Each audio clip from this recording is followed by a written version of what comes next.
அந்த மனு வருவாய் மற்றும் பேரிடர் மேலாண்மை துறை ஆணையர் 26 மாவட்ட ஆட்சியர்களுக்கு கடிதம் மூலமாக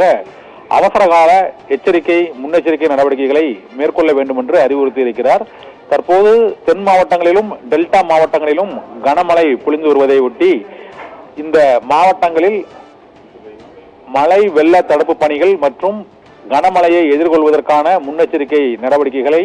மின் விநியோகம் மற்றும் சாலைகளில் பராமரிப்பு பணிகள் நடைபெற்றிருந்தால் உரிய பாதுகாப்பு ஏற்பாடுகளை மேற்கொள்வது மற்றும் தாழ்வான பகுதிகளில் வசிக்கும் இடங்களில் உள்ள மக்களுக்கு உரிய எச்சரிக்கை அறிவிப்புகளை விடுப்பது, நீர்நிலைகளுக்கு அருகில் உள்ள மக்களை பாதுகாப்பான இடங்களை நோக்கி வெளியேற்றுவது உள்ளிட்ட முன்னெச்சரிக்கை நடவடிக்கைகளை எடுக்க வேண்டும் என்று வருவாய் மற்றும் பேரிடர் மேலாண்மை துறை ஆணையர் 26 மாவட்ட ஆட்சியர்களுக்கு இந்த கடிதத்தை எழுதியிருக்கிறார். இதில் தென் மாவட்டங்கள் மற்றும் டெல்டா மாவட்டங்கள், மேற்கு மாவட்டங்களில் இந்த கனமழை இருக்கும் என்ற எதிர்பார்ப்பு இருக்கிறது. 19ஆம் தேதி வரை இந்த கனமழையானது நீடிப்பதற்கான வாய்ப்பு இருக்கிறது என்பதால் டெல்டா மாவட்டங்களான தஞ்சை, திருவாரூர், நாகை மற்றும் மயிலாடுதுறை, திருச்சி உள்ளிட்ட மாவட்டங்களிலும், இதே போல மேற்கு மாவட்டங்களான கோவை, ஈரோடு, திருப்பூர், ஊட்டி மற்றும்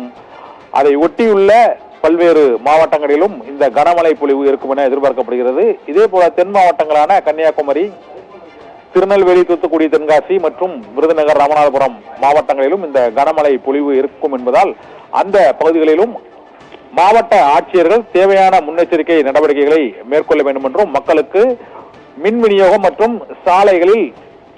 மண் சரிவு மற்றும் நீர்நிலைகளுக்கு அருகில் வெள்ளப்பெருக்கு ஆகியவற்றால் அந்த பகுதி மக்கள் பாதிப்பு ஏற்படாத வகையில் உரிய